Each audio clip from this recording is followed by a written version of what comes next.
Look at this line of 14th century poetry. The spelling is archaic, but as the letters shift into focus, you can read it. Geoffrey Chaucer wrote this, and because his Middle English feels like a slightly older version of the tongue we use today, he is widely credited as the father of English literature. But jumping back 7 centuries earlier to the epic of Beowulf, we hit a wall. We have to study Old English exactly as we would learn a foreign language. The letter forms and vocabulary are completely incomprehensible to a modern reader. Despite that massive gap in readability, historians do not see a sudden break in the timeline. The English of the 14th century grew out of the Anglo-Saxon of the 5th century through a steady, continuous course of evolution. If the lineage is continuous, we have to explain the exact mechanical process that turned these alien, ancient chants into the rhyming poetry we recognize. Chaucer stood as the final engineer of an 800-year-old linguistic machine, one repeatedly dismantled and rebuilt before he wrote his first line. The original operating system of English was built by Germanic tribes. Their earliest poetry was engineered to recount mighty feats, grim warfare, and the harsh realities of crashing through heavy ocean waves. Even after the Anglo-Saxons converted to Christianity at the end of the 6th century, that intense martial spirit remained deeply encoded in the texts produced at northern monastic centers. Yet, if you try to read these early verses aloud, you will notice a glaring omission. The modern concept of end rhyme is completely absent. This diagram illustrates their core phonetic mechanic. Instead of rhyming the ends of words, Old English relied on beginning rhyme, or alliteration. The system demands strict mathematical repetition of matching starting consonants. Locking these repeating letters to heavily accented syllables creates a pounding, drum-like beat for loud spoken performances. Historical records, including the Anglo-Saxon Chronicle, were encoded with this same alliterative structure to preserve the nation's earliest official narratives. This rhythmic system functioned perfectly for centuries, serving as the dominant English framework, until a foreign invader crossed the channel and forcibly uninstalled it.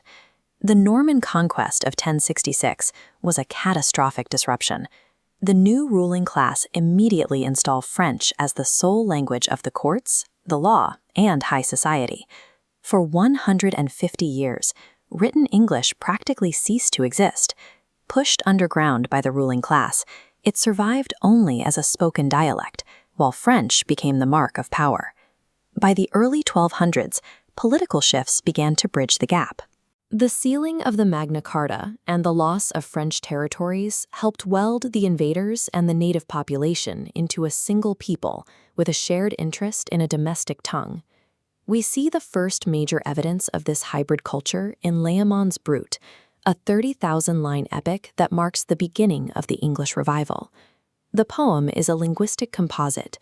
Layamon took Celtic legends of King Arthur, translated a French source, and wrote the final product in native English. Moving into the 13th century, writers abandoned rigid Anglo-Saxon alliteration and adopted end rhymes, a structural upgrade borrowed directly from French taste. Throughout the early 1300s, English continued to reclaim ground, as translators produced works for a growing public who, as the phrase then went, had no French. In 1362, this slow linguistic reclamation reached the highest levels of government. A new statute mandated English as the language of the law courts, formally recognizing that French had lost its hold on the nation. Despite this official status, there was still no single version of the tongue. The country remained fractured into northern, midland, and southern dialects, each with its own grammar and vocabulary. Out of this chaos, the East Midland dialect gained dominance because it was the speech of the capital and the university centers in Oxford. The intellectual weight and constant traffic of these institutions provided the critical mass necessary to elevate this dialect above the north and south. Geoffrey Chaucer recognized this shift. By choosing the East Midland dialect as the vehicle for his massively popular poetry, he locked it into place as the national standard for centuries to come.